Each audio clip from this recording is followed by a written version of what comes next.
Our countryside is one of our biggest selling points across the world. Pictures of pristine conditions and beautiful scenery entice tourists from across the world, even if it does rain sometimes. Our water quality in some cases is quite poor, and existing measures are not solving the problem. Dublin, February 2012, saw public opposition to the introduction of septic tank charges, believed to be aimed at the rural population. Why were these charges being introduced? Water pollution has historically been blamed on agriculture, the spreading of fertiliser and slurry on land providing a diffuse source of nutrients, such as phosphorus. Ireland recently implemented special rules for farmers to avoid spreading these contaminants during wet weather, and particularly over the winter period, as water flushes these pollutants from the land into our waterways. But why do we want to stop these nutrients from entering our waterways? Well, a build-up of nutrients results in a large amount of algal growth, i.e., the balance of the ecosystem is changed, which has huge consequences for the quality of fish and insects that we see in our rivers and lakes. This process is called eutrophication.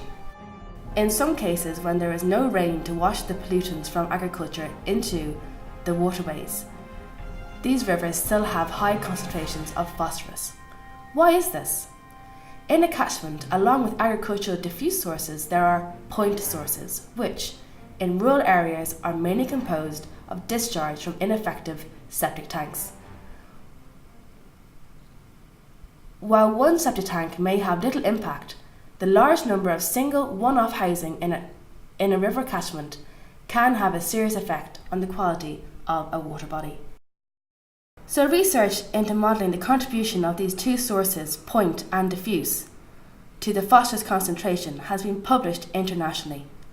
Lucy Crockford is investigating one river and one lake catchment in Ireland where phosphorus concentrations are consistently high.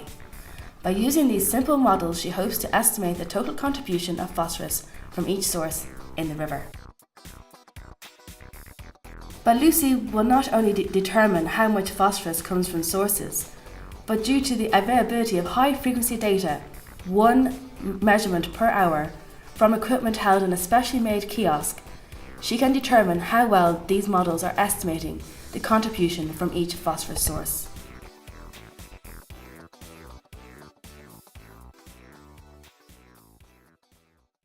Historically, samples were taken in rivers at most every week, but usually every month, providing a sparse amount of data available for modelling. With access to the data from the new equipment through the Agricultural Catchments Programme, near continuous analysis of phosphorus is possible, providing a dataset of nearly 9,000 points per year. Using this huge dataset, the models that have been established can be truly tested and possibly improved. The Lake project will investigate the different sources of phosphorus in a catchment by manually sampling the lake and its tributaries. Phil Jordan, Professor of Catchment Science in University of Ulster, Coleraine, and supervisor on the project, tells us why this is the case. The Lake project is being approached differently to the river because we're interested in the impact of phosphorus from internal cycling. We look at discrete times of year when phosphorus is released from lake sediments due to anoxia, and whether this has an eventual impact on the trophic status of the overlying water. The lake catchment has been instrumented with high-tech equipment that measures the environment of the lake every hour along with the external inputs. It is this that will hopefully hold the key to the true player in the high phosphorus concentrations and resulting algal blooms observed in the lake every year, particularly during the spring-summer period. Analysis to date shows that the lake releases phosphorus held within its sediments in late spring, which is then made available to the shallower waters during summer storms. This is similar to someone adding a bag of fertiliser to the lake. While work is ongoing to investigate the contribution of various sources of phosphorus, the future looks bright for farmers who have been adhering to their regulations for agricultural activities.